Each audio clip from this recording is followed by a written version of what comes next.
क्योंकि यहां से फिर मुझे पूना में 2 सार्वजनिक सभाओं को संबोधित करना है। देर से आया हूं लेकिन पूरी तरह से मैं दुरुस्त आया।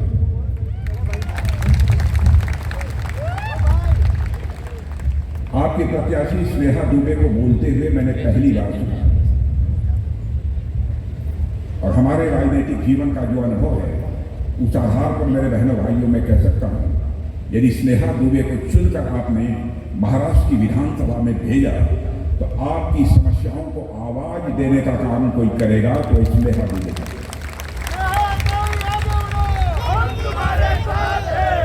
आज यदि मैं आपसे कहने आया हूं तो यह कहने के लिए आया हूं कि अभी 5 महीने पहले सारे देश में लोकसभा के चुनाव हुए। लोकसभा के चुनाव में आपने देखा महाराष्ट्र, हरियाणा कुछ ऐसे राज्य थे जहां पर भारतीय जनता पार्टी को जो कामयाबी मिलनी चाहिए थी वह कामयाबी नहीं मिली। जितना हम लोग सोचते थे समर्थन दिया लोगों ने, लेकिन जितना हम सोचते थे वैसा परिणाम हमको नहीं मिला।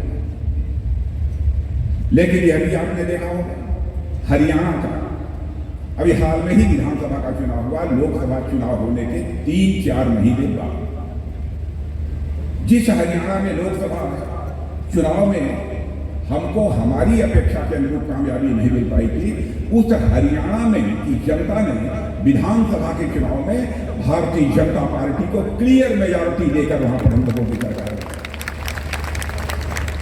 मुझे लगता है कि इन राज्यों के लोग जहां पर भारतीय जनता पार्टी चुनाव में कामयाबी नहीं मिल पाई, यह महसूस कर रहे हैं कि कहीं न कहीं कोई चूक हो गई, क्योंकि लोग इस सच्चाई को जानते हैं कि भारत को, महाराष्ट्र को यदि हमको ले जाना है तो महाराष्ट्र को आगे ले जाने के लिए यहां डबल इंजन की सरकार चाहिए। सिंगल इंजन की सरकार से काम नहीं चलेगा।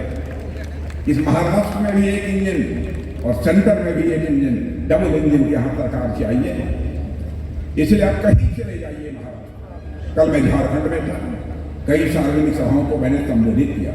क्या हुजूम था, क्या भीड़ थी, क्या लोगों के अंदर उमंग और उत्साह था कि मेरे बहनों भाइयों, राजनीतिक विश्लेषक जो होते हैं, राजनीति के जो जानकार पंडित होते हैं, अब उन लोगों ने डंके की चोट पर यह कह दिया है कि झारखंड और महाराष्ट्र दोनों में इस बार क्लियर मेजॉरिटी से सरकार यदि किसी की बनने जा रही है तो भारतीय जनता पार्टी के नेतृत्व की एनडीए सरकार बनेगी।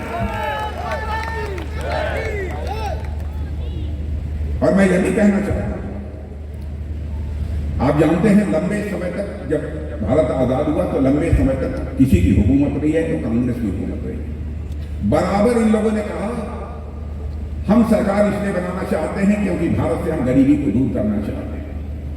मेरे बहनों भाइयों, मैं आंकड़े नहीं दूंगा, लेकिन सच्चाई है 52-54 वर्षों तक लगातार जिस कांग्रेस की हुकूमत की, राज्य में भी और दिल्ली में भी गरीबी को दूर नहीं कर रही।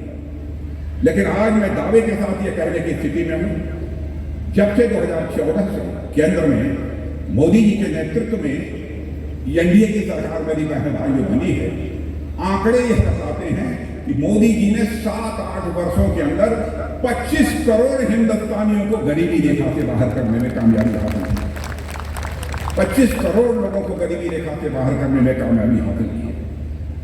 और धन दौलत की दृष्टि से देखा जाए, जो हमारा भारत पहले दुनिया में गरीब भारत के रूप में जाना जा रहा था, आज धन दौलत के मामले में हमारा भारत दुनिया की टॉप 3 कंट्रीज में, टॉप 3 देशों में आकर हमारा भारत खड़ा हो गया। और ये अभी टॉप 5, क्षमा कीजिएगा, टॉप 5 कंट्रीज में खड़ा हो गया है। और बड़े बड़े अर्थशास्त्री अभी दावा करने लगे हैं कि वह दिन दूर नहीं है कि 2027 आते जाते धन दौलत के मामले में, अर्थव्यवस्था के आकार के मामले में यह भारत दुनिया के टॉप 3 कंट्रीज में खड़ा हो जाएगा। यानी एक अमेरिका होगा, दूसरा चीन होगा, तो दुनिया में तीसरा देश होगा तो हमारा और आपका देश यह भारत होगा। मेरे रहने वाले भारत होगा। हमारे प्रधानमंत्री ने कितना काम किया है, कितना काम किया। राज्यों को पैसा दिया, जिनके पास पक्के मकान नहीं हो उनको पक्का मकान बनाओ, मैं जानता हूं महाराष्ट्र की हमारी सरकार ने, जो शिंदे जी के नेतृत्व में, हमारे देवेंद्र फडणवीस के नेतृत्व में, अजीत पवार के नेतृत्व में चल रही है। बहुत सारे लाखों की संख्या में यहाँ पर आवास बनवाए हैं। हमको बताया गया 26 लाख से अधिक बनाए हैं, आवास बनवाए हैं। सारे हिंदुस्तान में हम लोगों ने 1 करोड़ ऐसी महिलाएं जिनके की पास 10-5 हजार रुपया भी नहीं होता था, उनको हम लोगों ने लखपति बनाया है। और बहनों, माताओं, बहनों, आपको बता देकर जाना चाहता हूं, ऐसे ही हमारी सरकार यहाँ बना दीजिए और दिल्ली में हमारी सरकार है, तो हम सारे हिंदुस्तान में 3 करोड़ बहनों को लखपति बना देंगे। मेरे बहनों भाइयों, ये हमारी सरकार का संकल्प है। महायुति की सरकार का यहाँ तक प्रश्न है। महायुति की सरकार ने बहुत ही अच्छा काम किया, सब लोग इस सच्चाई को स्वीकार करते हैं। और यहाँ तक कि इस सरकार ने एक उत्तम काम जो यह किया है कि 2.5 लाख रुपए से कम जिन लोगों की आमदनी है, ऐसे 21 साल से लेकर 65 साल के बीच की यह माताएं बहनें जो यहाँ पर बैठी हैं, जो महिलाएं बैठी हैं, उनको हर महीने 1500 रुपया दिया जाएगा। 1500 में 1 पैसा भी कोई माँ का लाल काटने नहीं पाएगा। वह 1500 रुपया सीधे सीधे आपके बैंक में आकर जमा हो जाता है। ये बहुत बड़ा काम यह महाराष्ट्र की सरकार ने अपने दमखम के आधार पर किया है, किसी का समर्थन नहीं है, क्योंकि हम इस सच्चाई को जानते हैं। महिलाओं के लिए क्यों कर रहे हैं? आधी आबादी को छोड़कर यदि हम भारत का विकास करना चाहते हैं, वो किसी भी सूरत में संभव नहीं है। ऐसे काम यदि कोई सरकार कर सकती है तो केवल और केवल भारतीय जनता पार्टी के नेतृत्व की एनडीए सरकार कर सकती है। माताओं बहनों की चर्चा मैं इसलिए कर रहा हूं, मुझे विश्वास है जहां कमल है वहां जीत निश्चित है। और मेरा ये सौभाग्य है कि कमल के साथ साथ 40 साल के बाद एक महिला उम्मीदवार को मौका मिला है। तो हमारी बहनों की मैं प्रतिनिधि हूँ। महाराष्ट्र सरकार ने जो लाड़की बहन योजना लाई है, उससे काफी महिलाओं को लाभ मिला है।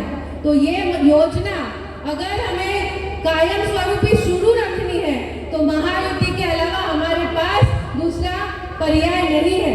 इसीलिए आप सबसे हाथ जोड़ के विनती करती हूँ कि हमारे आने वाले पीढ़ी के लिए, हमारे बच्चों के भविष्य के लिए, वसई के उज्जवल भविष्य के लिए 20 तारीख को 3 नंबर के सामने, कमल चिन्ह के सामने अपना वोट देके, अमूल्य वोट देके महायुति को जिताइए, भाजपा को जिताइए और वसई में 40 साल के बाद सूरज के किरणों के साथ कमल खिलाइए। धन्यवाद।